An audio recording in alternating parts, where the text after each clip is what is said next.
Blog Talk Radio.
Greetings, this is Jane Hoffman. I'm on a rainy road in Duluth, Minnesota, and I'll be home in less than 5 minutes. Co-hosts, please be on standby. I will draw you in once I get my laptop generated. Tonight's episode is how the Kavanaugh vote once again divided the soul of the nation. Is he a reckless drunk with a taste for younger women in his youth, women that he thought he could dominate by force? His college roommate revealed on a national news station that Brett Kavanaugh would talk to himself. He would wear silly hats. He would get pissed up drunk. He would piss in his pants. But the ultimate thing is Brett Kavanaugh is a human who is bound by law and tradition and expectations, growing up in a white middle-class family, majoring in law, excelling in college even though he was inebriated many times. Who is Brett Kavanaugh? Is he the good Catholic that tutors at the local church to the youth groups? Or is he the pervading drunk that has secret affairs in his mind and lust for other women? We don't have the answers to those questions anymore because the Senate followed tradition, and with the closest vote in recent history, he won the nomination by 50 to 48. The Alaskan Senator Murkowski, I don't have her name right in front of me, I'm guessing. She was not present, nor was another guy who was planning to vote against Kavanaugh, who was at a family wedding. The most unusual possibility would have been a 49-49 tie, and then Vice President Pence would have cast the, as John would say, the tip-top vote to usher him into a new era of Supreme Court justice. Now, why has this divided the nation? For many reasons, some slummy reasons and some intellectual reasons. My friend May, who works for 20th Century Fox and is in entertainment, is a black Buppy. And she is a MAGA supporter and a Trump supporter. And she's honestly in the belief system that she believes that Trump is supporting her Christian values, although he doesn't have any evidence in his characteristics of being a decent man. And yes, you probably will force me to retract that statement later. The truth is he's a family man. He's not broad-minded about government. He's petty and divisive, and yet he wants to support the Christian agenda, which is fine. I just wish he would reflect those moral values. I wish he would reflect the moral values of the Christian religion in which he's trying to project. But even so, and I did watch an episode on YouTube with Dianne Feinstein that vigilantly fought for women's reproductive rights during the Neil Gorsuch hearings. Feinstein was extremely vigilant in protecting those rights and described a story about a woman who waited 4 years to get pregnant, and then the child contracted a disease in the womb that would have been automatic fatality and increased the fatality risk of the mother by 7 times. She was using that as an illustration that women should have the right to abort. Needless to say, I did arrive at my domicile now, and I will be letting the co-host in 3 to 4 minutes. What I would like to say, though, is that this has caused friction within me. And I'll tell you why, and then other co-hosts can relay the story. By the way, co-host, I have to climb 2 flights of stairs, so bear with me. It has caused division in me because it wasn't about believing Christine Ford or the other Yale person that he went to college with. It was about me expressing my opinion as an individual that I didn't think he had the character, the decency, and the judicial temperament position on the Supreme Court. As a Christian, I forgive his faux pas and his unapologetic way that he behaved in the past and seemed not to have any constructive way of expressing remorse about that. I, as a non-Democrat, just a person, did not accept Brett Kavanaugh as a Supreme Court justice. Why does this weigh in temperamentally to other people's expressions on social media? Because our country has become a dividing line of hit and miss comments and presumptions based on one's presumptive political party partisanship. People are no longer allowed to even cohesively express their opinion without getting some retribution.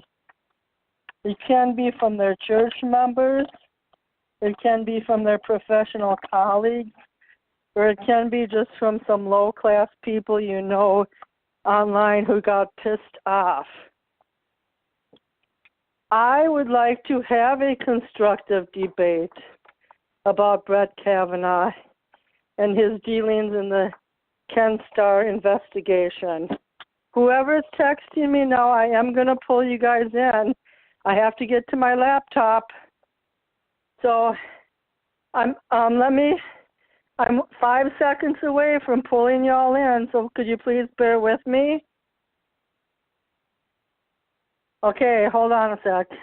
I do think the country is in a state of disarray and confusion because there is no respect in the Senate. They held off the Garland vote with Obama for 293 days.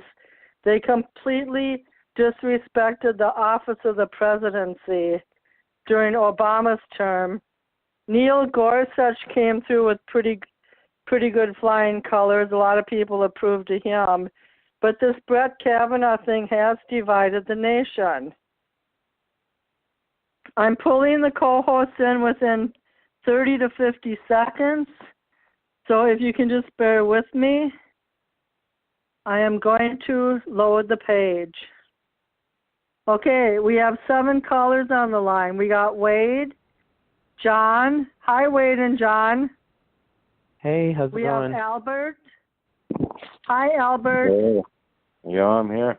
We have Mike from Singapore. Yes, my dear. I am at your service at any time with news and information. We have Don, who text messaged me too many times. Hello, Don. Hello, and everybody. Kiss my butt. Hey. And we have Ben from Washington State. I was misbehaving in Superior, Wisconsin. I got an important call. I had to cross a rainy bridge, and I postponed the show 1 bloody hour. So you guys are going to lose some beauty sleep. Mm-hmm. That's good. But no, I mean, it's good because I just came in. So go ahead. I never lose beauty.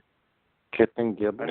I never lose beauty. Okay, yeah, I'm going to start off the thing with, my first question is for Ben. Do you think it was appropriate for Merrick Garland's nomination to be postponed 293 days and then thrown into the desert like a casualty of war? Absolutely. And what's your justification for that? I wouldn't What's trust your justification for that? My justification is that the Obama administration has proven to be untrustworthy and borderline treasonous.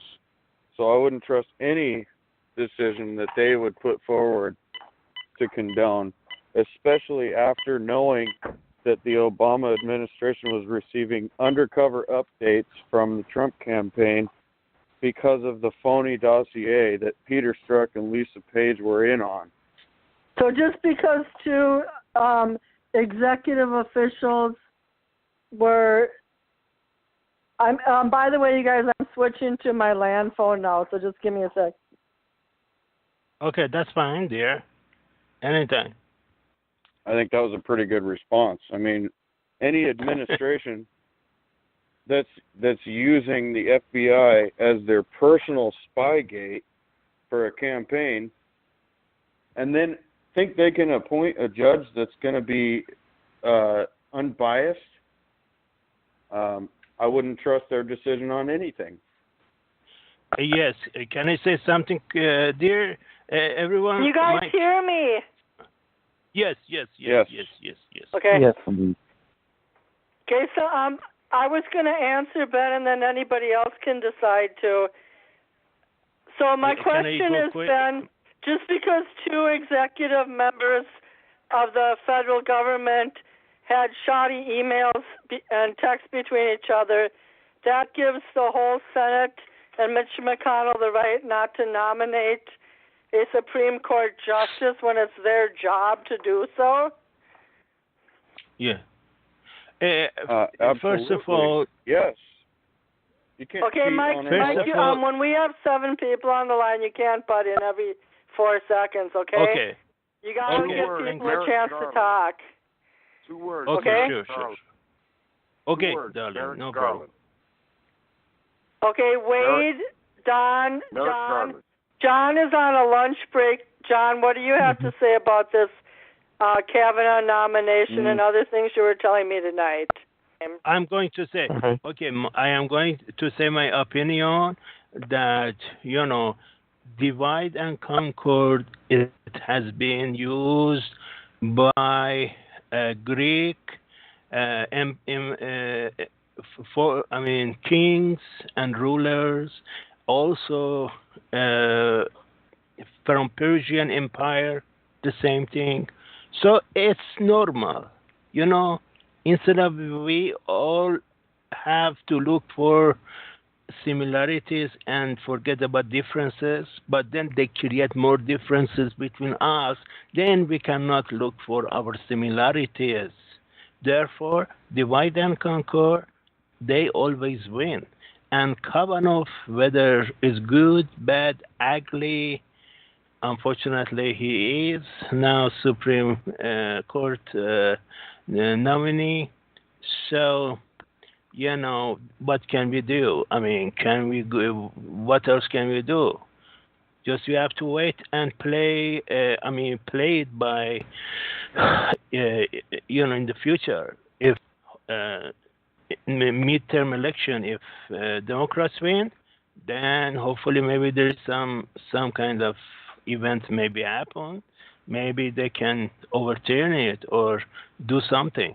But Ben, until you're then, back on the line. Wade, Don, or Ben, or whoever wants to comment. Albert, go ahead. Yes, but I just finished my comments 1 second. And so divide and conquer has always been the motto of the rulers, and that's very unfortunate. Go ahead, please. Well, it is. I mean, it is a result of the democracy because the votes have chosen to have more people have chosen the Republican senators, so that gives them the power. Also, according to the Electoral College rules, President Trump won. So, when the votes switch, Democrats win. Probably a lot of the rhetoric they're using is turning people off, like, when they say believe women, and a lot of people like me are like, what the heck, like always, like just assume any accusation is true. So some of that stuff loses them votes, and here we are. Wade, I have a question for you. Do you think the Senate, by their reflection of voting 50 to 48, took any consideration of any of the hearing that went on after Christine Blasey Ford appeared?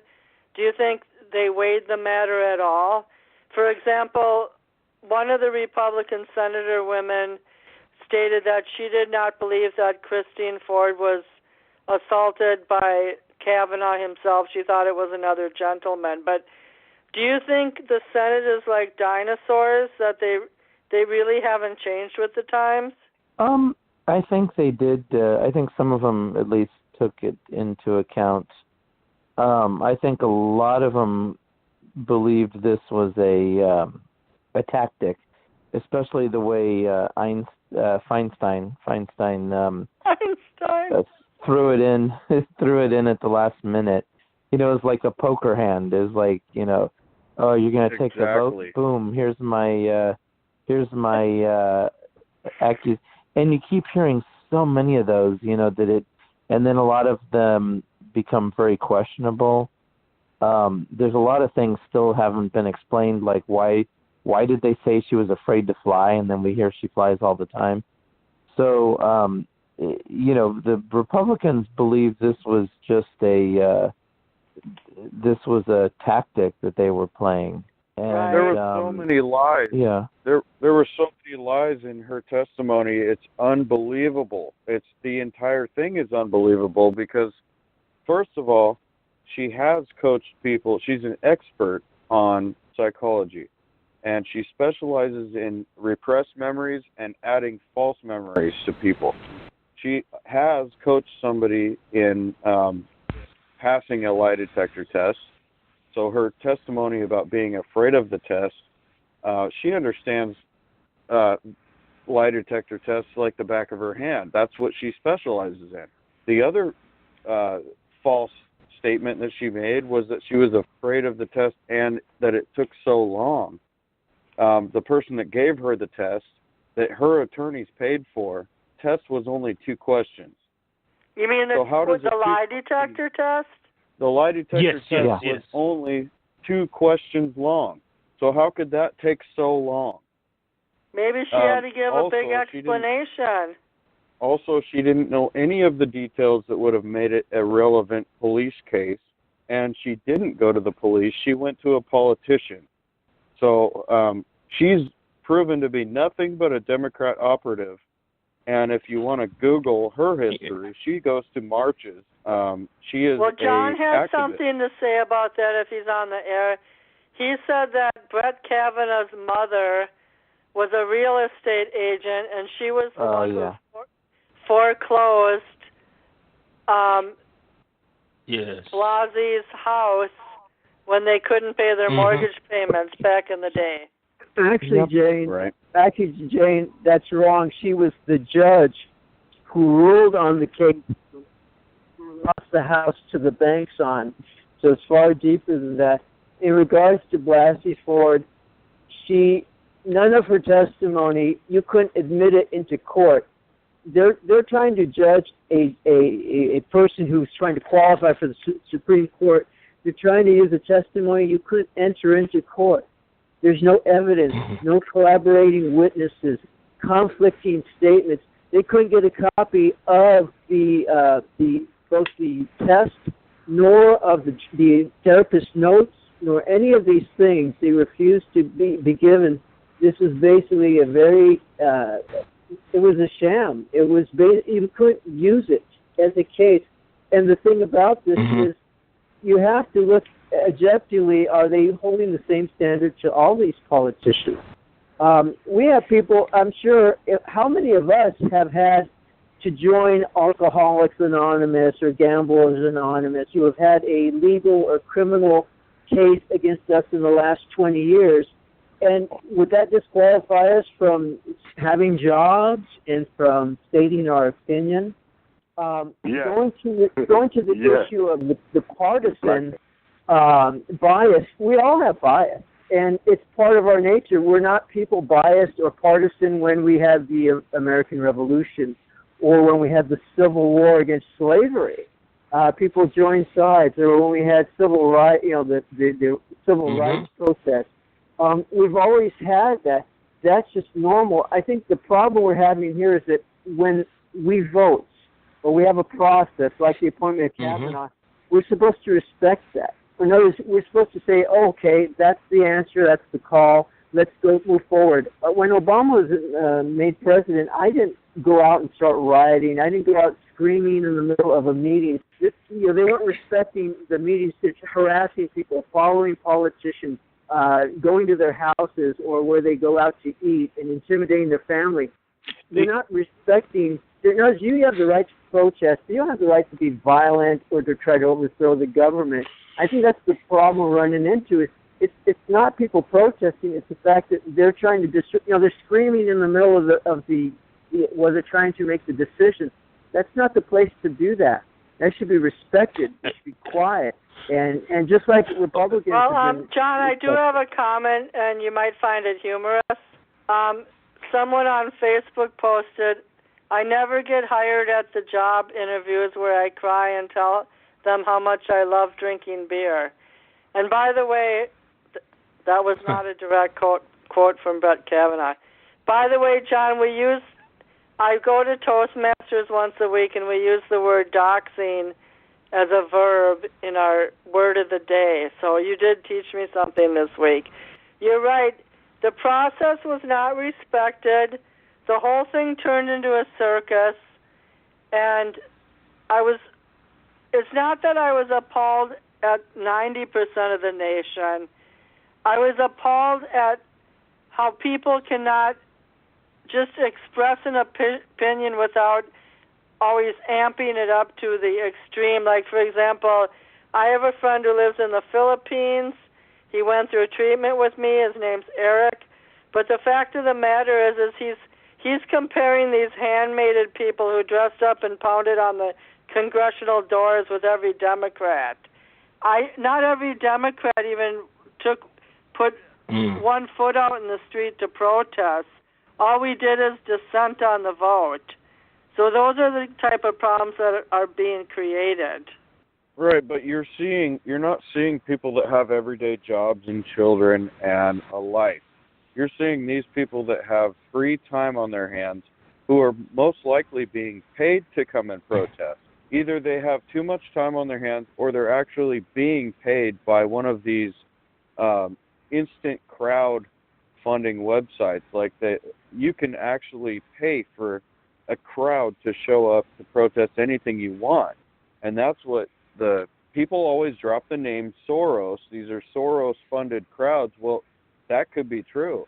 Soros isn't the only name, but there's other people that can do it. But you can use these websites that'll actually pay people $15 an hour, and you can have 300,000 people show up if you want to. It's going to cost you like $1.5 million an hour. But there's billionaires that will do that. Just like Trump did. There was can I inauguration. just go ahead and talk, guys? No, just like yes. Trump Can I did say something, please? Inauguration pictures. Those were paid people to attend the inauguration. But like I said last week, the Democrats did throw the wrench in the gears. I disagree. I've never heard of anybody being paid to go to any kind of Trump event. Oh yeah. Oh my gosh. Yeah. Can I say something? There's not. Some of them aren't paid, but they're expected to do things if they sit behind Donald Trump. Haven't you heard of the plaid shirt guy who was asked to sit behind Trump and smile and stuff, and he started frowning and he got kicked out and is now a national celebrity? Yes. No, you know, heard about absolutely. It's you called know, the plaid shirt guy. Look him up. Yeah, let me tell you. Okay. When in Iran, the Shah of Iran, when people demonstrated, it was from CIA and MI6. They give people in Iran money, $100, go to the street and say, down, down, Shah, down, down, Shah. And then go ahead and they instruct them exactly what to do. They spend millions of dollars of the American and British to make a Shah out of Iran. And then they brought Khomeini. And then Khomeini, same thing.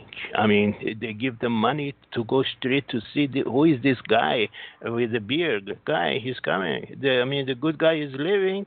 The bad guy is replacing it. So, again, this is, we know, in operation in Middle East and many other countries.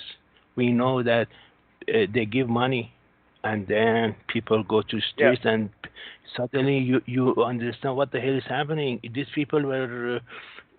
up to yesterday, everything was good. Not suddenly today, everything is messed up and not good. Why? I mean, because right, but the problem, it's true. The problem I see, the problem with that is we have so many people who are unable to create value that they can be manipulated into forming mobs for any reason. They don't have anything to stand on except for what they're told to stand on. They will hold whatever sign you put in their hand for $15 an hour. Do you see a problem with that? Yeah. It happens everywhere. It happens everywhere. Because people need some extra money, I mean, people are poor. I mean, according to Donald Trump, say everybody is making good money and this and that. I don't think so. It's just not true. No, he didn't Otherwise, say you'll be making people wouldn't good money do that. if you're not worth it. He didn't say you'll be making good money if I'm president just because you exist. He said the best person for the job will always make more money under my presidency because reward is how you incentivize people. He didn't say all of a sudden your life means more because I'm president. He said you have the opportunity to earn more. So, I mean, I can ask each one of you, do you make more money since the new taxes law went in effect? How many of you say yes? Well, as of next tax season, I won't have to pay for Obama's Obamacare penalty anymore. So I guess I can say next tax season, yes, I'll make more money. We've gone back and forth between Democrats and Republicans, and I've never judged presidents by whether I'm making more money or not. That there are so many other factors that go into it. That's not my concern. I look at how many freedoms are being taken away or given back, and that tends to be more my concern. If I have the freedom, then I have more ability to be able to make money, or at least it doesn't always work because I make bad choices a lot of times, but at least I figure if there's freedom, then it's not the government's fault if I'm not making money. Exactly. I'm not asking for the government to pay me for existing. I'm asking for them to take less of my product, my contribution of value. I'd like them to take less of it because, yes, I will agree to pay for the roads that I have to use to get to work and back. But there's a lot of things that they take from me before I even get the money in my hand that I disagree with. That's and right. That's not what our country is set up to pay for. But the one thing that everybody's missing about all this stuff, and this, is that the second biggest expense of virtually most businesses is theft and waste. And these things, the taxes don't have to go up. Nothing has to go up if these business people control their theft and waste. And that's one of the things that nobody's understanding. And this is not, there is no need to increase taxes for the most part, except for infrastructure because of cost. Let me comment. Well, the thing is that, I don't comment on what was said 10 minutes ago. But, I mean, the thing is that, of course, it's your own fault if you're not making any money. But the government does have some kind of, fault to it. Some kind of fault to it. It is kind of their fault as well. Not completely your fault, at your own fault, because there is a lot to weigh. If you look, even look at the minimum wage, right? It goes up, and inflation goes up with it, of course.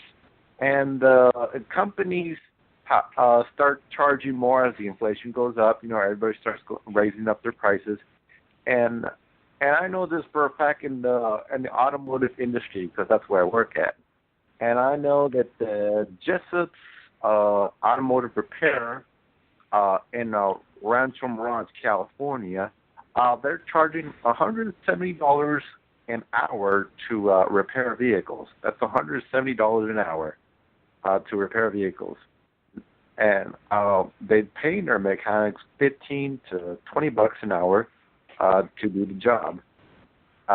So, which means that the price went up, but the wages did not go up. Only the price went up and not the wages. The wages stayed the same for 15 years. The wages stayed the same, but only the prices went up. Look at the regulations, though.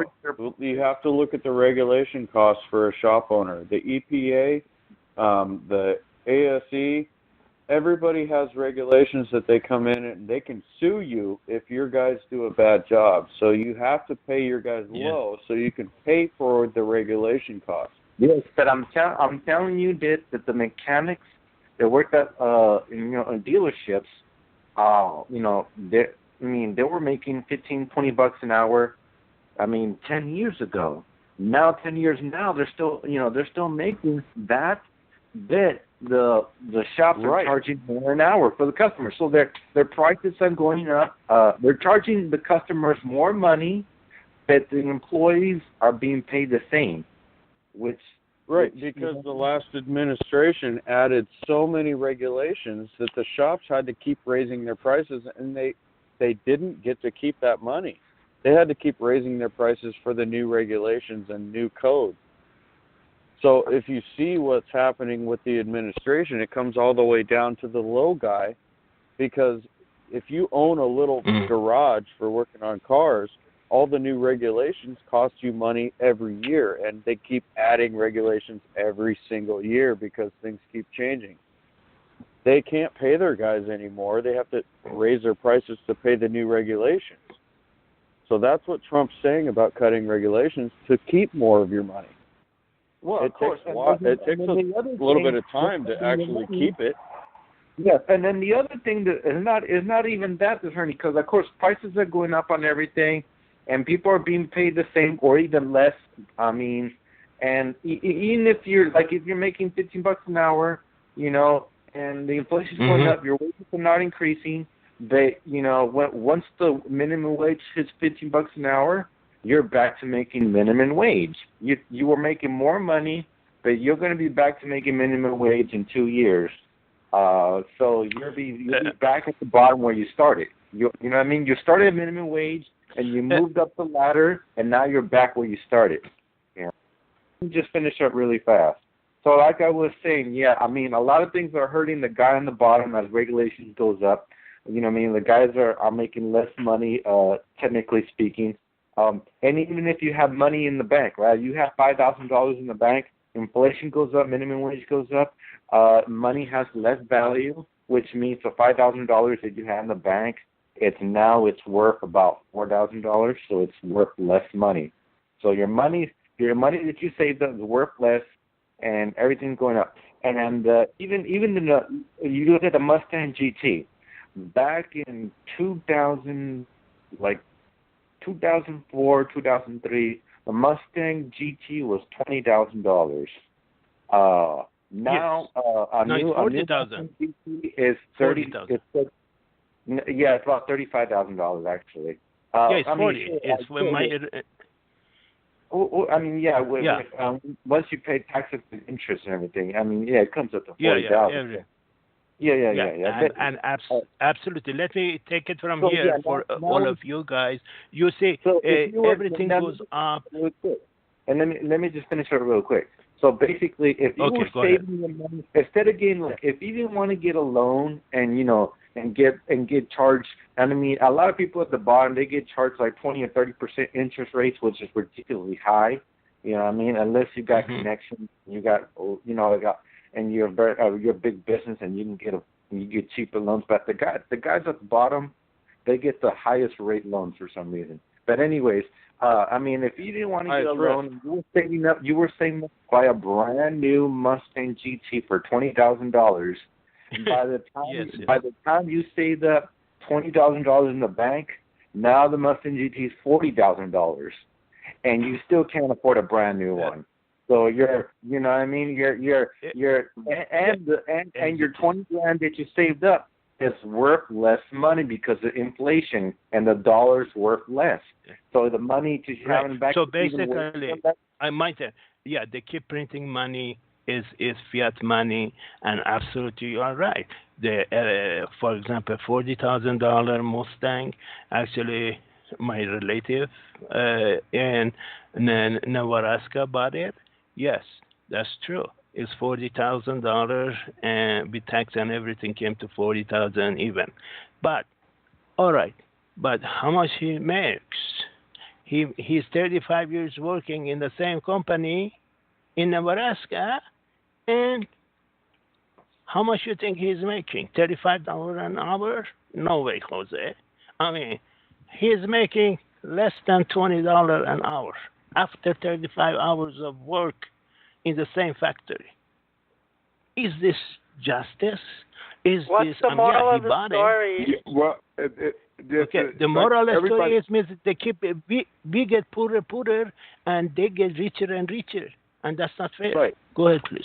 Yeah, exactly. They were about to pass did you know one state is passing a law on parachute incomes that it's going to be if, for example, if Wells Fargo, they're one of the culprits, if they have a parachute income that's 20 times higher than the average worker, that there's going to be a fine now. These businesses are going to get fined up to $500,000 annually for disproportional parachute incomes. Good luck with the enforcement of that. And it's not dealing with the real problem. Everybody so far has a salient point. Everybody is right so far today. So that's one of the reasons that I haven't said much. But Ben, he's right. Good, Don. I'm glad we have your approval. Anyway, everybody's right so far. So you guys just go ahead and keep on. But there is there should be no caps outside of the companies themselves to their shareholders if they are public corporations. And in the way that the laissez-faire democratic republic was developed, the economy was developed. There should be no cap to anything. They're doing it just right. The problem is that it's very disproportionate to those people working in that job or in that career field. That's where the disproportionality comes, and the people in those fields should speak up and do something about those disparities. Yeah, and let me amen, Don. Thank you, Don. I'm only going to take a minute. Anyways, I mean, during the last 2 decades, the homelessness, people in homelessness in the United States has increased. There's more homeless people than there was before, and it's literally quadrupled. Right? There's a lot. I mean, you look at Los Angeles; it's got the highest rate of homeless people in any other city in the United States. Right? But anyways, it's an increase. And here's the thing that. And when inflation goes up, apartment renting, they can increase your rent, and you have to pay more for the rent. Even if you're not making any more money, they can increase your rent on you, just because inflation, just because their taxes went up, or land taxes or whatever went up, and they're making you pay for it. If you're living the American dream, Albert, you don't rent. Same thing's owning. Even if you buy a house, they can raise up the forms. Look, that guy at the bottom. No, they can't. When he rents or buys a house, he has to sign millions of papers. He has to sign a lot of papers. And here's the thing: those are finite. Those are finite, Albert. Yes, the finance companies, they're selling to you and making you sign like 40, 50 papers you sign. When you read all of that, you'll see that even buying a house or renting, if inflation goes up for any reason, for any taxes or whatever goes up, you have to pay for it. So if you're buying a house and taxes go up for it or something goes up, you have to pay for it, and you'll end up putting more money in your property tax. I don't know who you've been listening to. As long as it's not an arm. As long as it's not an adjustable rate mortgage, you're not going up on your actual principal at any time. Your interest may go up. I mean, not your interest. Your insurance may go up. If you look at and your taxes can go up. Baltimore, people are paying quadruple of their house value and the state income taxes and the property taxes, they're paying quadruple more than what they should be paying. Right. I want to bring a point real quick. Just about the dollar and about inflation. So if you're looking at the last 30, 40, since 1964, so about the last 54 years or so, 56 years. Let's see, just a few years, it went out of control. So for the majority of the time, it stayed between 1 and 4% inflation. But 1974, it went up to 12%. 73 and 74 was 8. Are you talking about almost 9%? EEO pay? I'm talking about just inflation of the dollar. So between 73 and 74, it went up from 3.5 to almost 9 to 12, and then to almost 7. And then 79 and 80, it went up to 13% and 12%. And so that's when we lost the most ground. I've never made as much money. I've never made as much money in my life as when inflation was up. That means that everything is strong. That means that everybody's at almost full, as full of the employment. Not necessarily. It means things cost higher and supply and demand are off kilter. Don, I have to ask you something. I tried to tell you. It was the 2010 Dodd Frank Act that forced companies to report their CEO earnings. The highest company paid 361 times more than the average worker in America who makes $38,000. So some companies pay an average. The average CEO of major corporations is $13.1 million, as opposed to $38,000 for average workers. And you see Hillary Clinton on Madam Secretary but and Madeleine Albright. My state is trying to do everything it can to make me making above the average irrelevant, because and Colin Powell. I make pretty good. If I lived anywhere else throughout the Midwest or the Southeast or anywhere else but here, I'd be doing great. But as it is right now, the politicians are so stupid with what they want to spend my money on that I have to make above the national average wage just to struggle. And according to the paperwork, I make too much to get help with anything, but I struggle because I make more than they think I should make.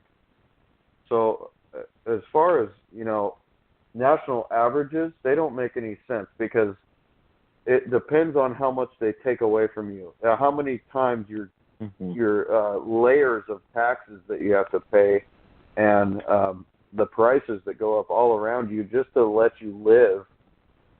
They don't have any kind of sense of how much it actually costs to have a decent life. They think that the numbers on the paper can define how you live. It doesn't. You struggle. And that's where, unless you make a ridiculous amount of money, you're going to struggle. And that's where you're going to have to, as an employee who is relatively dissatisfied, go into your boss and make sure that they compensate you correctly. That's what I was talking about in terms of the individual has to take it upon their own hands, take it upon their own selves to do something about their pay. That's the American way. And if people aren't satisfied or aren't making enough money, then that's where they need to actually take action. And a lot of that has to do with human psychology. So your ability to negotiate on your own behalf has a lot to do with how successful you become. And that's true. I've done a lot of research on that. I know all about that. And I know how much my boss is making up of my hour. And I appreciate my job because it's very consistent. But he doesn't he doesn't understand my struggle. And I don't complain. But Yeah, there are are you talking about your times where you personal have to, struggles, or that it's financially disproportionate? My personal life. Yeah, I'm giving examples of my personal life. I create value. I've seen the value I create. I've seen how it benefits my employer, and yes, I know what I'm worth, and I'm doing what I can to produce value for him. Not everybody gets what they want for in the workforce. You might advocate. You may be stellar at communication, but you don't always get what you want. Yes, can I say something, please? Yes. Okay, thank you very much, everybody. Please let me finish my information, and then everybody can talk. First of all, universal basic, you're welcome. Universal basic income. The answer to automation. Robots to worker ratio are rising rapidly, and in factories around the world. Korea, right now they have 5 robots per 100 worker. Japan is 3.5 per 100 worker. Germany 2.92 robots. United States is 2.3 robots per 100 workers. Global average is 0.66 robots right now. But in the developing world is at risk. Ethiopia is 88% of jobs bye-bye. Nepal, 80% bye-bye. China, 78% jobs bye-bye. El Salvador, 79% bye-bye. In India, 70%. Global average is 60%. All the jobs will be bye-bye soon because of automation, AI. Well, we have a ways to go, Mike. Yes, and then in Fresno, California, 53.8% of jobs at risk. Las Vegas, 49.1%. And Los Angeles, 47%. Wait, just 1 second. I know you're reading out the statistics of the world, but let me finish my article, and then you can talk my thing. Are you advocating for that? You can't dominate the show that radically. People have a right to cut in here and there. I'm just asking one simple question. I know you're reading the statistics, but are you advocating for a national standard basic income? Is that what you want? Yeah, because of all the jobs are losing, and they have no choice to give all. Right now, actually, it's happening before our eyes already. The universal basic income is happening right now in Alaska. Why you get $5,000 or $10,000 check every year from the selling the oil to other countries? That's universal basic income. In California, that's different. In California, they're giving $500 a month to some people in California. I can't remember what city was it, but it was here somewhere in Southern California. They're giving $500 to certain people in the poverty to see what they do with that money.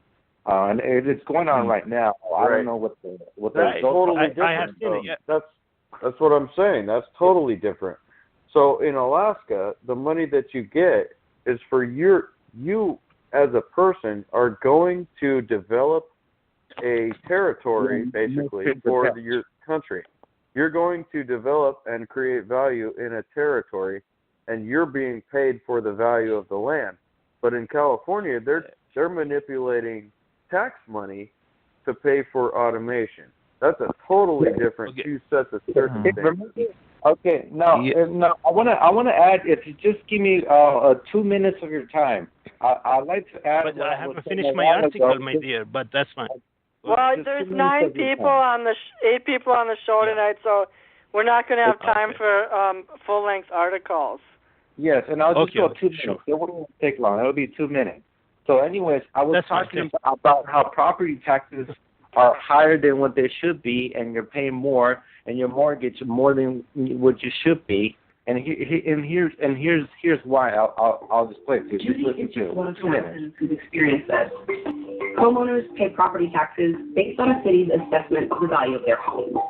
Home value goes up, your taxes go up. Home value goes down, your taxes are supposed to go down. When the Great Recession hit in the late 2000s, property values tanked. But Detroit didn't lower taxes far enough. One study found that between 2009 and 2015, the majority of homes in the city were overassessed. In 2010, 85% were. Even with recent improvements, reports show Detroit's assessments were inaccurate as late as this year. According to experts who spoke to Vice News, many of them were so high they violated the state constitution. What the law does allow for is a confusing city-county relationship. Wayne County fronts Detroit any missing tax money, and then becomes the debt collector, charging struggling homeowners as much as 18% on unpaid taxes. If you're delinquent 3 years in a row, state law lets the county take your home and sell it in the auction. So to be clear, if you're like Judy, you got overcharged by the city on taxes, then got asked by the county to pay interest on them. Oh, and then when you couldn't, the county sold your home out from under you. See, so that's what I was talking about a while ago. Did you guys listen? Yeah, but in the type of format that we have tonight, guys, I'd rather have you use your voices than don't play videos or read articles. Just explain it. Yeah, no, I explained it, but the guys they didn't believe me. Like they didn't believe what I was saying, so I had to play a quick 1 minute. It's okay. It was short, but in 15 minutes we're going to go over some social media stuff that was affected by the Kavanaugh vote. So go ahead and talk anybody for till 1:15 Central Time, and then we're gonna transition to social media commentary. Yes, regarding the since all the jobs will be lost, they will be forced. All the governments of the world, they have no other alternative to give UBI, Universal Basic Income, to everyone.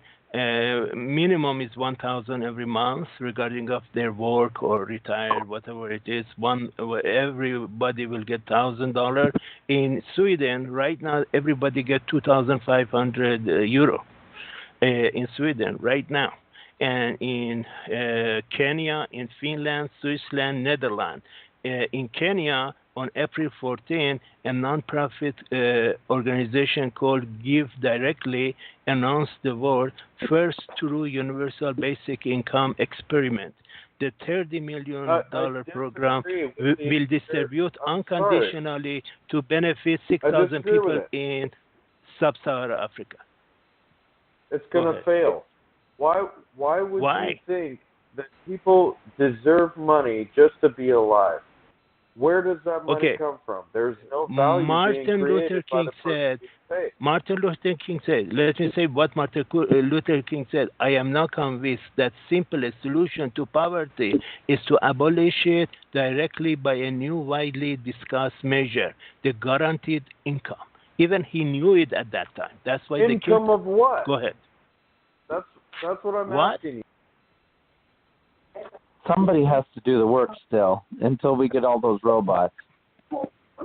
Yes, I mean, once robots are taking over, you have to. And when we have robots, I mean, we won't need money. I mean, here's the paradox, though, of the whole robots taking our jobs thing too. The purpose of jobs is to take care of people. We do jobs to take care of people. So if we So it's kind of a what's the word I'm looking for? Not paradox.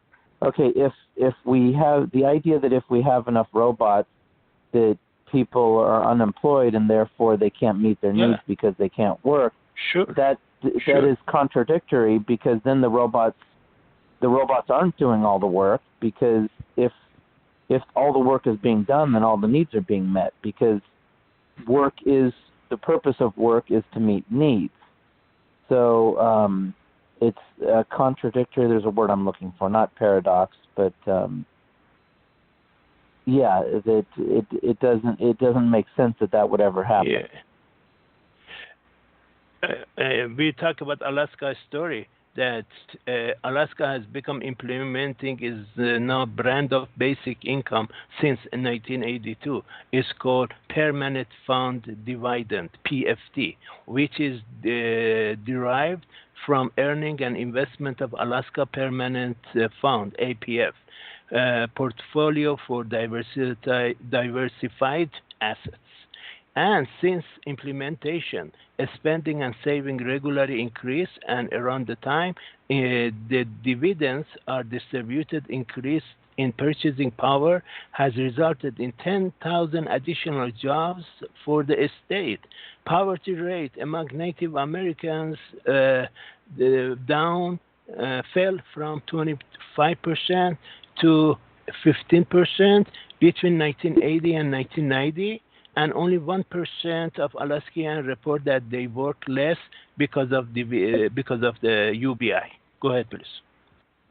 I'd have to look into it. Where's the money coming from? Somebody's paying that. Well, guys, we're transitioning back to the main topic because when I post the show, they expect a certain topic to be discussed. Okay, well, what are we talking about? I mean, are we going back to... I'm going to tell you. Okay, so I need the floor for 2 minutes. Is that okay, guys? Absolutely. Of course. Okay, so you're the boss. My friend Mae Smith is a Buppy, a black urban social climber. You already said yes, that. I'll say her name. I went to First Baptist of Beverly Hills with her for about 17 years. So basically, she jumped on the wagon of liking Trump, and I'll forgive her for that. So this is her post on Facebook. Congratulations, Justice Kavanaugh. Thank God. #MAGA. So I wrote underneath, what's so great about him? He has an awful personality, and I am not even being partisan. The only thing good about him is he is Catholic. Catholics care about the poor. She writes back, what's so great about him, really? How about his near-flawless record as a judge, his strict fidelity to the Constitution, his academic record, and so forth? Perhaps if you'd actually received your news from more balanced sources, you would know that. Again, thank the Lord in heaven he prevailed against evil and vicious lies of Luciferian left, as his harrowing battle reminds me that justice and truth ultimately win in the end. Here's my answer. He has character flaws, heavy drinking, he's a whiner. I watch plenty of third-party news sources, not just one.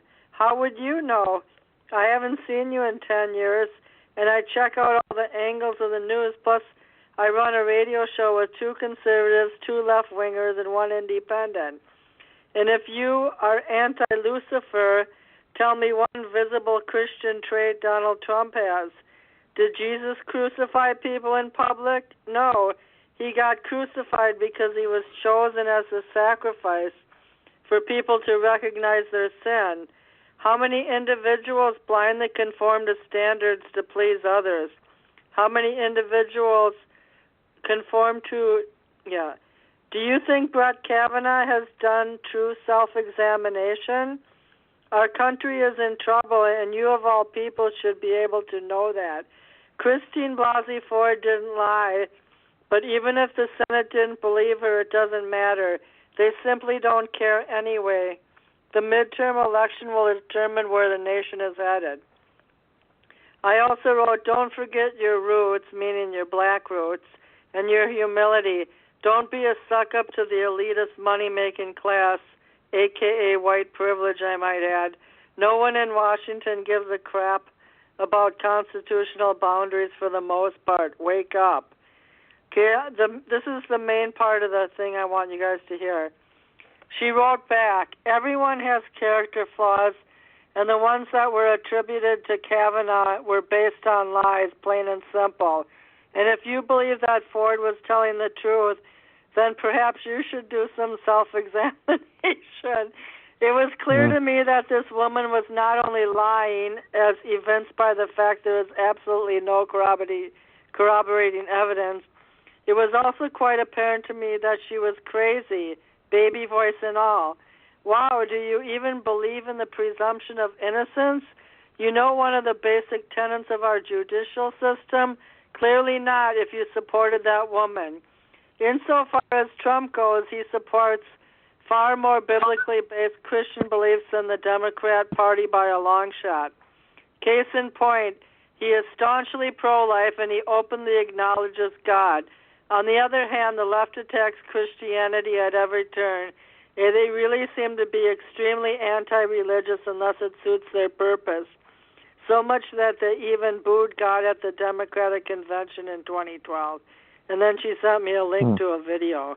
Last, I will follow my own mind concerning what I believe about faith and politics, and you and I seem to occupy different moral universes. That's the end, but what I'm trying to get at is two Christians who attended the same church are attacking each other over a issue that is central to our dialogue right now, but really pretty much removed from us.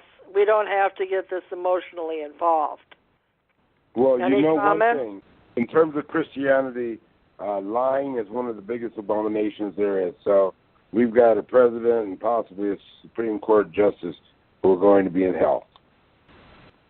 Plus, the New York Times came out this week that Trump's father and his wife hid money from the government up to $413 million in taxes that they hid and they stashed and they gift gave. Now, even if you narrow that down to $5 million, it's still a lie. They lied and they cheated the government. And that's what I'm saying. Ben will admonish me, John will admonish me, but you guys never admit Trump's faults. He has faults. Oh, God. James, leave that man alone.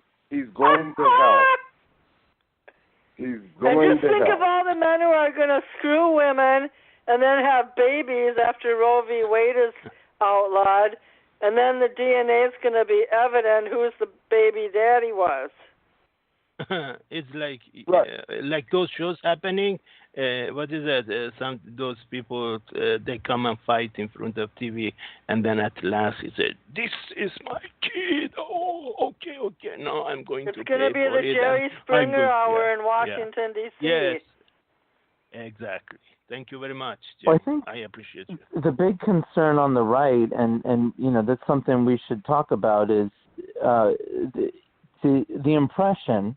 Now, we could be wrong, but the impression is that people on the left hear Ford, and because it's a woman accusing a man, automatically believe it's true, and he must be guilty. And that's the concern, and that's pretty scary. So to address that, we need to know, okay, what is the evidence? Why is it automatically assumed that he's lying and she's telling the truth? I saw some of your posts this week. I'm bringing Ben back in. He got cut off a third time. Ben, are you there? Yes, I've been yelling at the phone. Well, unless I see your little red square, you can yell all you want. Okay, so okay, now you can yell at me for my Luciferian left-wing beliefs. I agree with I agree with the person you were arguing with, and I'm sorry, but she had more valid points than you did. Can you play a video right now? Are you in a position where you can play something? It's less than a minute. It's 39 seconds long. Yes. Did you send me the link? No, but you can look it up in the YouTube bar. Nancy Pelosi smear. That's all Nancy you have to type in. Nancy Pelosi smear.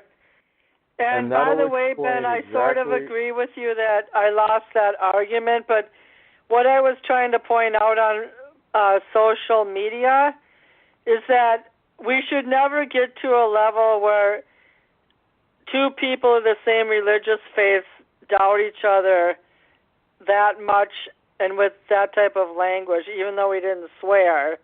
I don't want to polarize myself from my friends. You know, in North Island, what happens? Catholic and Protestant, still they cannot get together. I mean, there are always separation, and they should in North Ireland, Belfast. I mean, somebody stopped for the ladies, beep beep, and they say F word to each others. I mean, are we going to be a nation like in Belfast? Everybody going to say F to each other because we hate Trump or love him? There is no middle line for it. Go ahead. We need communication. I don't hate Trump. In fact, I thought he was kind of funny at the rally the other night. The fact of the matter is I don't respect him as a politician. He doesn't have proper etiquette. He criticizes people too much. I don't like his use of his Twitter account. I don't care how effective he is. It's just inappropriate. But here's the Nancy Pelosi video. I might have to play it on my phone. My laptop has poor audios, but let me at least give it a whirl. Tune in, everyone. I sent it to you also. You demonize, and then we call it the wrap-up smear. If you want to talk politics, call it the wrap-up smear. You smear somebody with falsehoods and all the rest, and then you merchandise it. And then you write it, and they'll say, see, it's reported in the press that this, and this, so they have that validation that the press reported the smear, and then it's called the wrap-up smear. Now I'm going to merchandise the press's report on the smear that we made. It's a tactic. She said that you write a smear, and then you properly write it, and then you merchandise it, and then you present it as if it's truth. And it's called the wrap-up smear. Yeah, and people don't question things. My case is closed. So, what was Nancy Pelosi? When was this video made? October 7th, 2018. So, is she saying that? Is she validating what you're saying, Ben? That it's how you package it that makes it believable. This is why the American public that has a brain doesn't believe the smear campaign against Kavanaugh. Now, if the left wanted to start a riot because of an actual issue, they would have to present that. But they haven't. What they've done is they've used their anger about what they've heard in the media to riot and protest and go up and beat on the doors of the Supreme Court. They're not even protesting anything valid. If they actually had a problem with Kavanaugh, they should have presented it, instead of presenting what the media told them to say or what their handlers told them to say. Whoever's paying them. The problem is the minor details of the Kavanaugh hearing are probably out there, but people didn't pay attention to the finer debate of what his belief system was and why people didn't want to vote for him, based on really hardcore issues and beliefs and his position in on issues. We should be trying to learn other people's point of view, and the problem too is we're so used to not. Like one thing, I mean, you've seen on my Facebook too. Like people will say, "Oh, you're probably not going to listen," and it's like, I'm asking questions, just answer. Like you get people that just assume you're not going to hear their point of view, and people won't sometimes answer simple questions. Like you've probably seen on my Facebook where I'm like, look, I keep asking the same question and you're just assuming I'm being partisan. I'm trying to understand where you're coming from. We're missing communication. Some of my friends like Merrick have become more reasonable, because I challenged them directly, and then they were willing to listen. Now, some of these people I know from church, some people I know from support group, but I think it depends on how well you know them and how long you've known them, if they're going to be decent about it. Yeah, and people don't change their mind in one conversation. People need patience. It takes time for someone to hear a point of view. But I think you should never have an argument online with somebody you go to church with, because I don't go to church with her anymore because I live in Minnesota now. But we went to the Baptist church in California over 10 years together. Okay, so you're safe to fight right with now, her to the death can I say online. something, please? Okay, right now, a divorce rate is high, and right now, before even people are want to marry with each other, they say, if you are Trump, do you love Trump or not? If the husband say no, then bingo, all are gone. Say, okay, I'll go look for somebody else who loves Trump. Or then what would happen 4 years from now? Then 5 years, 6, 8 years from now, then somebody else comes, and then are you going to divorce because you have changed your mind later that you like somebody else to be in charge now? Then you are going to divorce as a result of it? I mean, this is rubbish. You know, people are so prejudiced right now. It's not Trump that caused divorces. It's people's moral value systems that were incompatible that caused divorces. It wasn't Trump at all. Maybe Trump was a catalyst to decide. Yeah. Ben, there is one thing that's come into the light. Now, abortion was outlawed in 1973, and a lot of people in this country, I'm not just going to say left-wing women, but a lot of people are concerned that the right to abortion is going to be abolished. And perhaps our country is in a new stage of ultra-conservatism, like abortion will be outlawed and women will force to have babies, and then maybe they'll have less reckless sex, and but women who are raped even by their own husbands might have a problem. Like, is that what people fear about Kavanaugh, or is it the fact that John thinks it's something about military tribunals and the FISA courts? But I don't know. I see senior citizens in Duluth standing every day in front of this building protesting abortion. They're like 80 and 90 years old. Like, is this what our country has to face, and will it be better if abortion is outlawed? I don't want to give my point of view on whether a woman should or shouldn't have the right to do what she wants with her pregnancy, but I am against abortion culture, absolutely, and I don't want the schools to be influencing my daughters on whether or not they should or should not have an abortion. I don't want that to be part of the tax money that's taken out of my paycheck to be indoctrinating my kids about whether or not abortion is a good right to fight for. I'm not a woman, so I'm not going to make a say so. Well, how about when Bush was in office and in public schools, his administration would only disseminate information about abstaining from sex, but they wouldn't give out any information what you do after you had sex or what to do to prevent getting pregnant. Well, we had the opportunity of having Obama for as long as we did, and all he was focused on was social engineering. And so you saw what we got to pay for. He wanted us to pay for, bathrooms to support his friends. You mean the North Carolina bill where they were talking about toilets? It's not North Carolina only. It's everywhere. Obama created a tidal wave of, dissent between what's a man, what's a woman. He created a new thing that's just, whatever.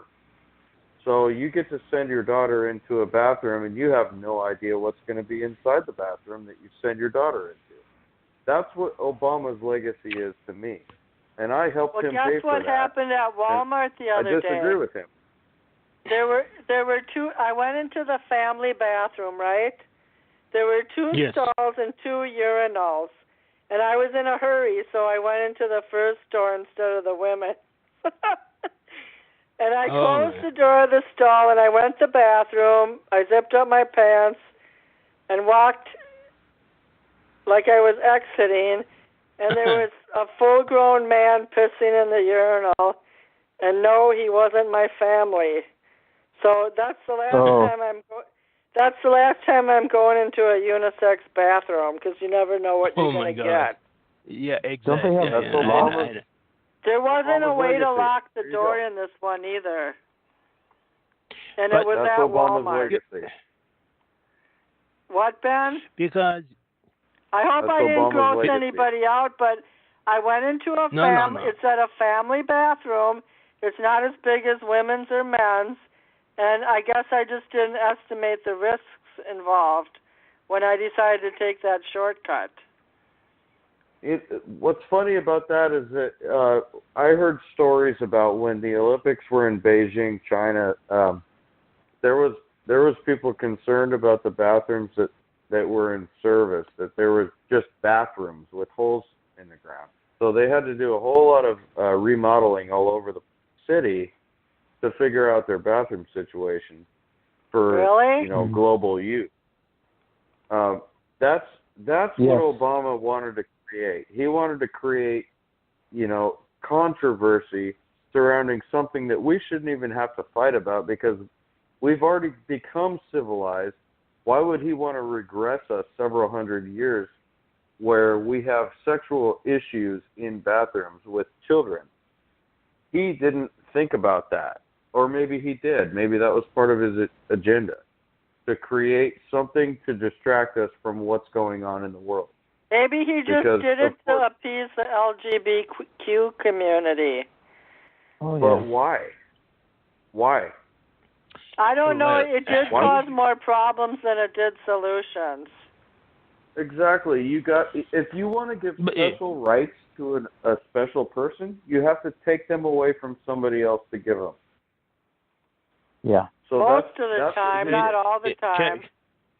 Can I say something, please? Yes, you don't have to keep asking. Just say it.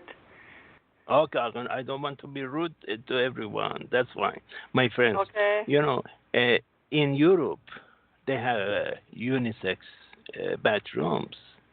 I mean, people get used to it, People don't dwell on it. It's a free country, In Europe, everything is freedom. It's 100 times more than USA.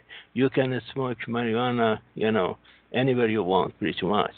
I mean, or there are special locations just for smoking marijuana. I mean, you don't get used to it. I mean, what? You get raped. Instead of you get what? You get raped. Look at Europe.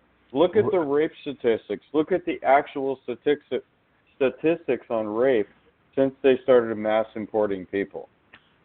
Look at the statistics. Everybody's getting raped, and there's nothing anybody can do about it because the police are under direction not to do anything about it. It's nothing to do with unisex toilet. It's not related to unisex toilet or one bathroom for everyone and etc.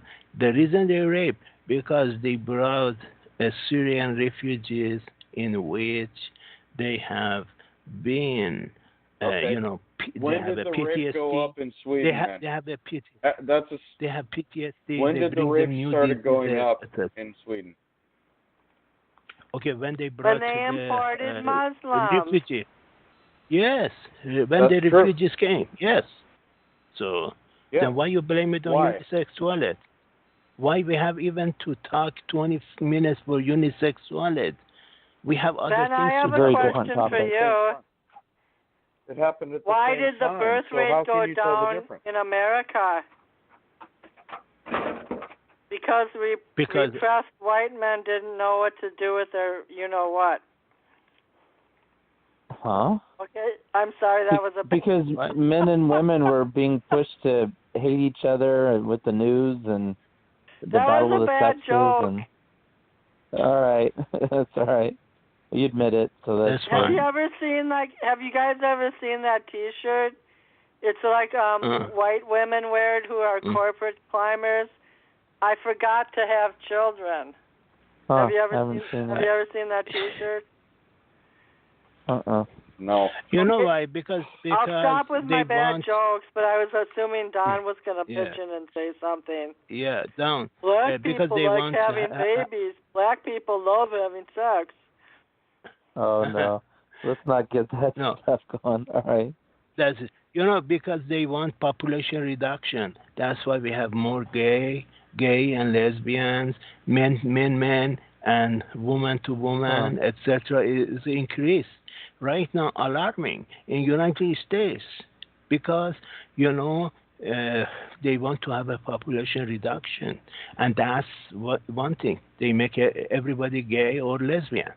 That's it. Right. And they're doing it globally, my friends. I agree with you. I agree with you 100%. Thank you, sir. God bless you. Thank you. Freaking gay frogs, right? But there's a lot more to it. The climate change people all have the same idea. They believe that humans are the cause of climate change. So humans, the way that humans live, are the enemy. So that's why you see the number one people in the vaccine business are the number one people in the climate change business and the number one people in the LGBT business and the number one people in the AI and UBI business, because they think if they can create all these jobs with robots, that means that they can eliminate people already and promise you a basic income, because they think that you will buy the fact that you're valuable just by breathing, which they've already told you that breathing is the enemy. So that's right. Basic income is only telling you that you're a second-class citizen, costing them money. So that's how is that going to keep you alive? It's not. They're going to eliminate you. Absolutely. I mean, that's why it's they don't give a damn about climate change. I mean, Trump say hell with it because they want more people in Florence died. I mean, we don't have any news right now what's happening aftermath.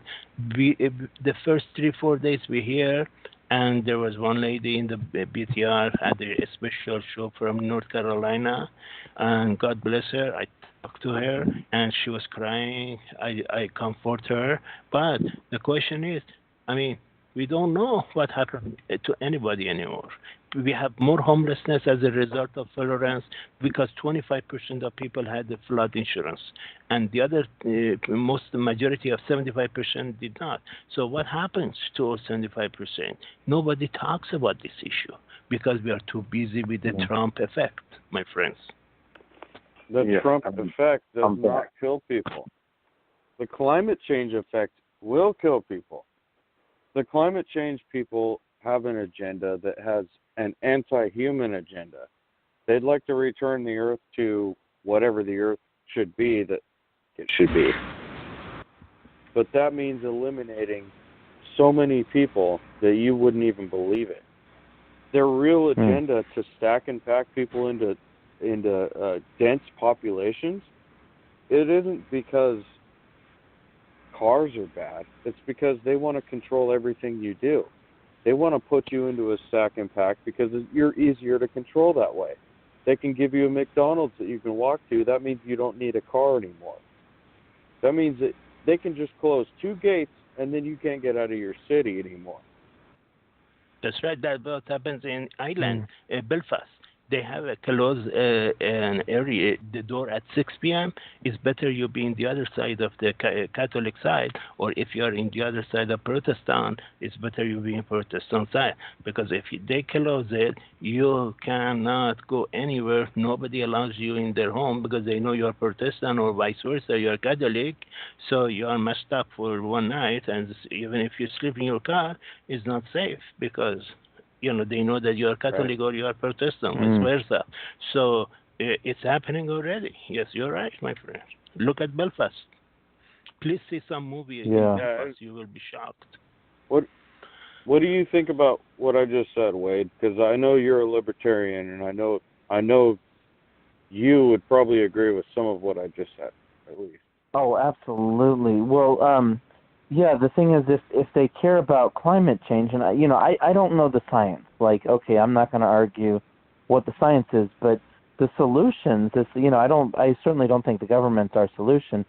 That if they care about environmentalism, why are they making it so difficult for people to turn to environmental housing options where you grow food at home and you produce your own electricity and collect rainwater? The government thugs come down on that so heavy. Yeah. It's like that's what we should be doing if we want to be environmental. Exactly. Environmentalism has become population controlism. It's happening, my friends. I mean, that's why, white people have less kids, but Mexican have 5, 6, 7, 8. And then, or refugees come, they have 10 people. So they will, overrun all of us. I mean, that's why many people are leaving the United States, because they know something is not right. An earthquake in California is coming, my friends. Just watch out. Sometimes very soon, the big earthquake has to come in Northwest. Man can create earthquakes. Man can do that now. Sure. If we give all of our power to the government, we already know that we have the technology to create the worst earthquake we've ever seen. We have nuclear capability. That's why libertarianism needs to come back. We need a smaller government. And the Republican Party is. I like to hear the debate between the Democrats and the Republicans, because the Republican Party, to me, is the lesser of two evils. They're the ones that talk about the actual Constitution more and think about getting back to it. The Democrats are the ones that want to amend it till it doesn't exist anymore. The problem is they promise refugees democracy, and refugees don't understand the difference between democracy and constitutional republic. Sharia law. So and Sharia law. They're coming, and they want to bring their Sharia law. Exactly. Sharia law is going like to Sharia law. Yeah. If you look at the global population, the people that come from Muslim communities have way more kids than white culture. And if you want to just go white versus the world, white people are diminishing. Muslim is growing. And if you want to keep importing people that come from different cultures, you're going to lose your own culture. And the reason why the Constitution was created was to give an individual a set of rights that can't be taken away. Whether or not democracy wants to take it away or not, your rights are supposed to stay with you until you die. And they're supposed to pass on to your kids. That's what we're losing, because the Democrats are promising democracy to everybody they import. Yes, absolutely. But it's called clashes of civilization. It's coming. Yeah. I mean, unfortunately, for me and you, it's okay. I love you guys, each one of you, whether you're Democrat, Libertarian, Trump lovers. I don't care really. But for other people, it does matter. Clashes of civilization, clashes of ideologies, clashes of differences. We know, they pay the people and to go in front of the what you call it, the House of Senate to say don't vote for Kavanaugh, etc. But at the same time, this is not right to give money to the people for either side. We know that the Trump, whenever they have a big gathering, they pay the people go and sit in the front and always put a sign also. So either party is wrong. Either of them are, not right, because they think with the money they can buy their supporters. But that's not right. If I like Democrats, I like it because of so-so, or I like Republican because of so-so, or Libertarian or Green Party or Socialist Party of the United States. It's up to me to decide, not to buy me for my vote. No way. Well, socialism is the downfall of every society. Once a society agrees that socialism is the answer, that is the downhill crash of that society. It's proven. It always happens. Ben, but also before Teddy Roosevelt and in the early 20s, before the means of production was regulated and people like Carnegie and all those rich people had the raw materials, the means of production, and the final product, there was a lot of exploitation before that got regulated under the Taft-Hartley Act. Anyways, yeah. There were also a lot of regulation. I'm not regulating the next 15 minutes. I'm just giving you a warning. Okay. Well, I ask everybody to come tomorrow to Carson Corner. Just BTR it. They see what time they come. And come and listen to them. And bring all your differences into Carson Corner. And see where we go from there. I've already called that show. I've called that show before, and he cannot handle my ideas. I've been hung up on before, and I don't appreciate that. No. I mean, I will be there probably, most probably, but come, relax, and we will. I give you. I mean, then I will see if that's happening. They do not have an open mind. They're very, they're very, how you say, biased, and if your opinion is way too far off what they like, they'll just, give them a try back again. Let us become 4 or 5 people, and then I will be there for sure. I try to be, and then from there, then we can see. Then if something happens, socialist.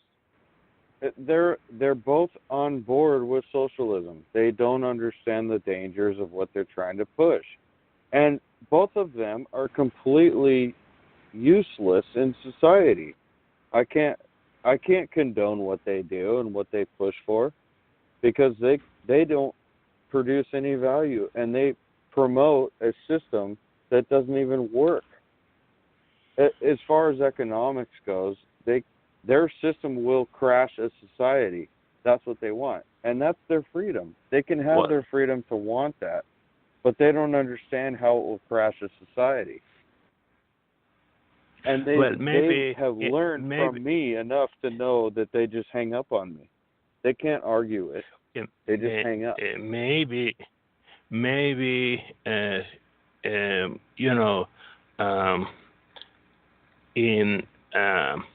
in future, they're going to take the good of socialism, the good of the Republican, and democracy in USA. There is no good in socialism. No. There is in no future, good in everything. Okay, you say so. That's fine. But in future, they will take a good of every government in the world and mix it up, and new system will be born. How is that? I'll tell you why I say that. There is no good in socialism because it is stealing. It's theft. Okay. You already have a socialism because I mean, your social socialism ever works. Your social security is your socialism. If 1 month your social security doesn't come, then you say, what happened? Or if etc. That's it. That you paid the taxes and it's your time to return it, get it back. You were forced to pay that. No, socialism only works when a dictatorship has the guns. But we don't have dictatorship in the United States. We don't have dictatorship in the United States. Well, we don't have so far socialism in the thinking United States. I'm getting ready to go to bed, guys. So you guys, good night, and you've had a good conversation tonight. I'm proud of you. Like I said, everybody's been right. But dictatorship is dictatorship. It doesn't matter. It's Mussolini or is it Mussolini, Khomeini, or Pinochet. It's all the same. It's not. But you cannot say. Okay, all right, that's fine. But the United States is already in dictatorship. No, it's Don't not. tell me you have all freedom. It's not. So United States is not dictatorship. No. No, that's Why the you reason say why no these then? protesters. The reason why these protesters are still alive is because the United States protects the protesters' voice. It doesn't mean that socialism is the answer. They can be No, wrong. I'm not all they talking want. about They that. can I'm yell not and talking about scream. that. I'm not talking Okay, about that. what- I said What are you you talking said about? that. I'm talking everywhere in the world right now is dictatorship.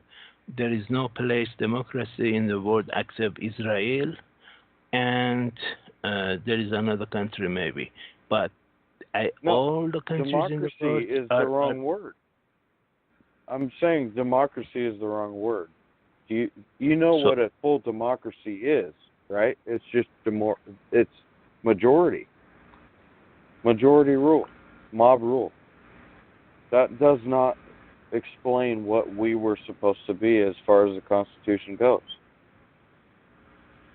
Okay, George W. Bush said your Constitution is a goddamn piece of paper. That was the end of the USA. I don't care what George W. Bush. I don't agree with either Bush or the Bill Clinton or Obama. Yeah. Okay, yeah, but exactly.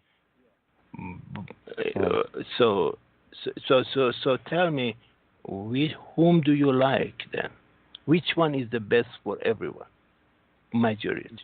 Do I need to tell you one person like a monarchy? I'm not going to tell you who my king is.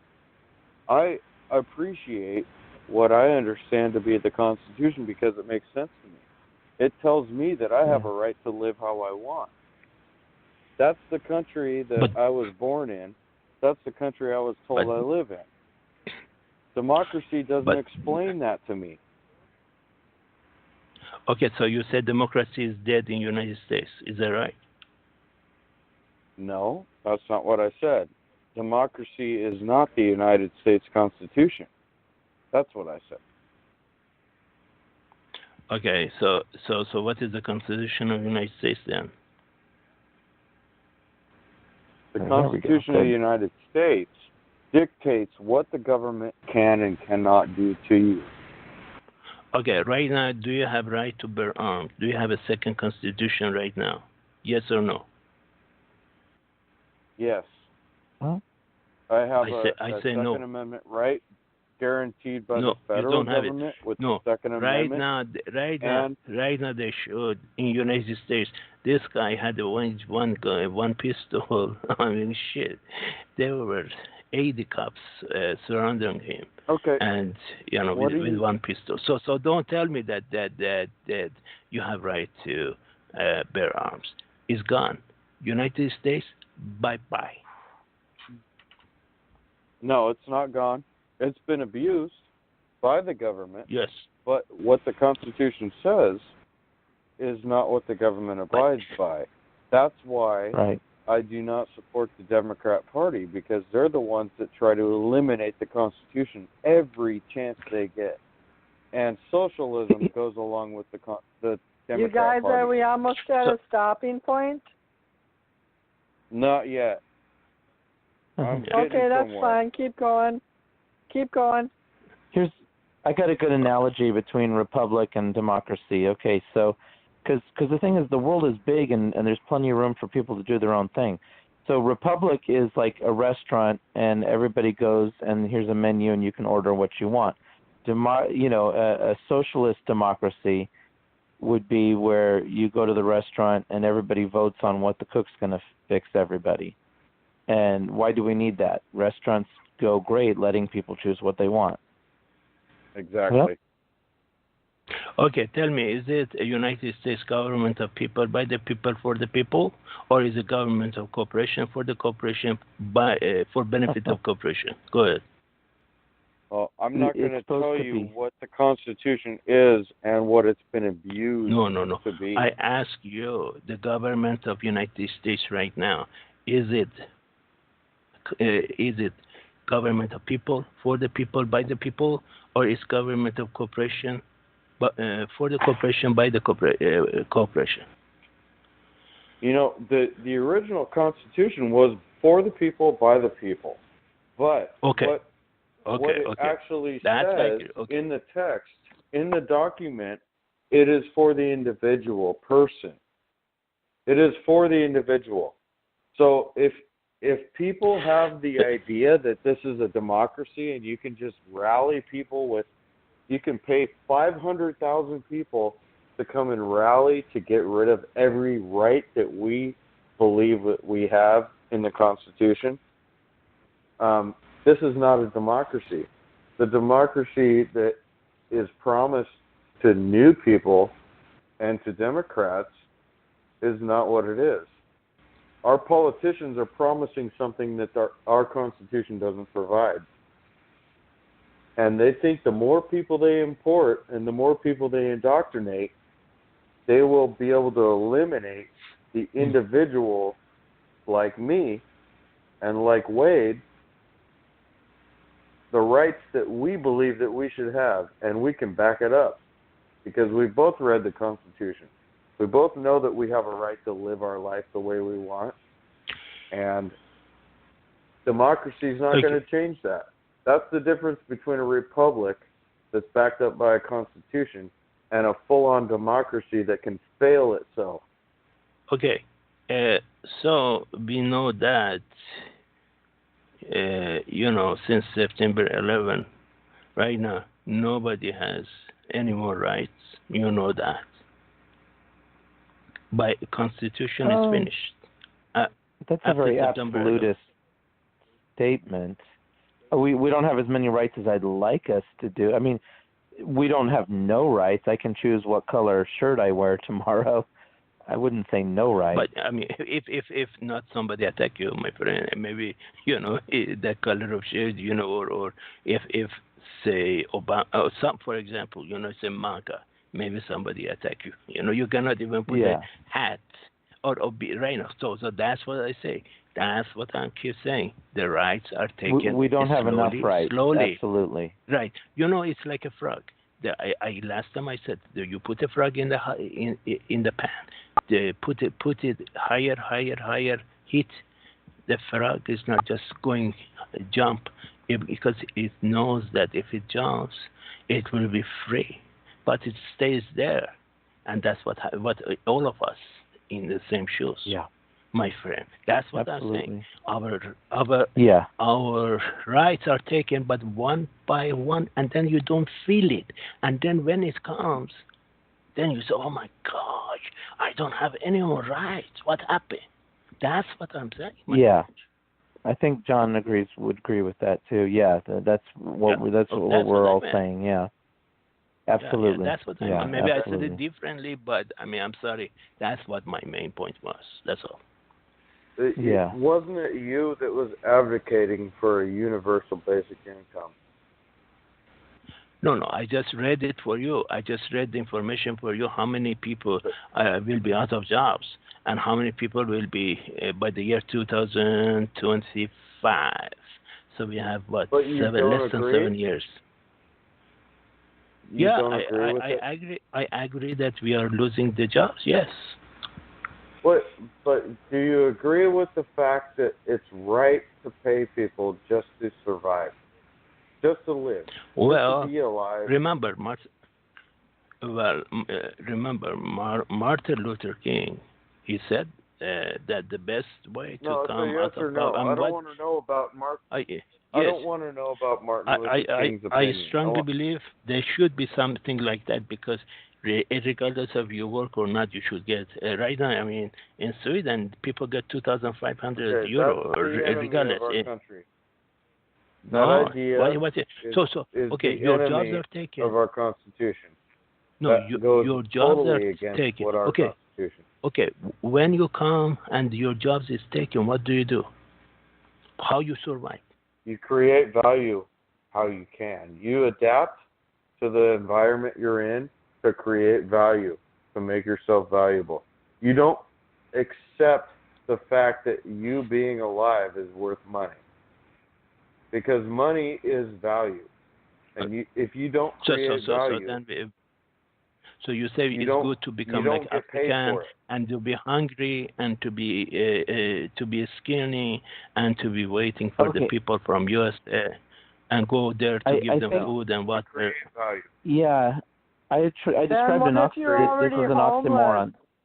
Then what if you're already homeless and you don't have a stable living and you don't have access to the internet and it's hard to market yourself? Right, exactly. It's hard to market but yourself they don't. regardless. I hope you guys get it. She's right. Okay. She's right. There's an oxymoron here, and I think we've having our freedoms taken away so much that we assume somebody, to take care of ourselves, somebody needs to give us a job, that we get a job from a big company. That's the only way we understand for a poor person to survive. If you need to survive, then there is a job for you. It's your survival. Like, it's oxymoron is the term I was using. The idea that there won't be any jobs available and then we won't be able to take care of ourselves is an oxymoron, because the fact that your needs are not met means that there is a job to do. It is to meet your needs. And the government shouldn't restrict us so much that the only option we have is to get a job from a big company or an employer. But there will not be. That's 80%. why I was going to suggest that whoever has the most money out of all 7 of us put money down on a farm in southern Minnesota or Iowa, and then we'll build a commune. Then when the whole world runs out of paper money, we can still eat. Growing food is a good idea. Yes, that's a good idea. I don't know about the person with the most money, but... And Ben will not allow the farm to be called the Marxist Retreat. I don't think I'd like that either. No, but actually, growing food. Look up Earthship. You know, these guys build houses that takes care of everything. You know, if people have food, there's power. Like, people should be able to. Yeah, people should be able to grow food, have their own energy. And it's not the companies that are stopping this. It's maybe indirectly, but it's the government. So, you know, we shouldn't allow the companies to be able to use the government that way. Like, you know, why do we need to make restrictions on what people do with 5 acres of land? Like, let people grow food. Let people collect rainwater. Yeah, and that's why you were saying that a few weeks ago about that Arizona house. Yep. That's why I got so involved with what happened to the Bundys, because they've been ranching in the Las Vegas area since Lincoln was in presidency. And just because the Bureau of Land Management was conjured up out of nowhere, which is basically a business arm of the Department of Interior, now they're militarized. They have AR-15s, MRAPs, body armor. They can come in there and confiscate cattle and tell you they that were you forced owe money to drop the case, though, because the feds were forced to drop the case, though, because they were when they were stalking those people, they misfired guns and stuff like that. Remember that guy who did the report? There's all That's kinds how of they ended up doing inside. themselves in, but crossing boundaries, literally. Shows there's hope. But that all comes, it all comes back to the Constitution and how it's been misconcepted and manipulated, because the Department of Interior shouldn't have ever had the right to create the Bureau of Land Management or the Department of Fish and Wildlife or the EPA. This should all be done on the state level. It all should have been done on the state level from the beginning. Yeah. And I'm sorry, but if you're advocating for machines taking over jobs and people being it's paid not by design. a It's by monthly design. income, It's not by me. It's not by me. It's by design they're doing it. but so if you go agree, ahead, if you agree, if it was on your ballot and you voted for it, that means that you agree and you want the money and you don't know where the money comes from and you don't care where the money comes from. You're agreeing that your value is basically what the government tells you it is. And your ownership of land is void. You do not own land. You basically just occupy land until you die. You see, as about the gun, I said, it's expect the police to treat you like a criminal. Expect to be handcuffed. Expect to be questioned, expect to have your words examined in detail. Expect to be taken to jail. It's not all that things will certainly happen, but recommended that you expected them to happen. On other thing, you can expect it. You're going to be secured by police. Moment they arrive on the scene, they don't know you. They don't know for sure what happens and who is telling the truth. And after their own safety, they will almost certainly disarm you immediately. Go ahead, my friend. Second Amendment, bye-bye. Go ahead. We have a 2-minute warning. Barbara wraps the show on YouTube, and it can't go past 2.5 hours. So, everybody say your final words. Second Amendment is gone. It's been tested, and it's been tested. The Second Amendment is still here. It can still be proven, especially now that we've got a even Supreme Court.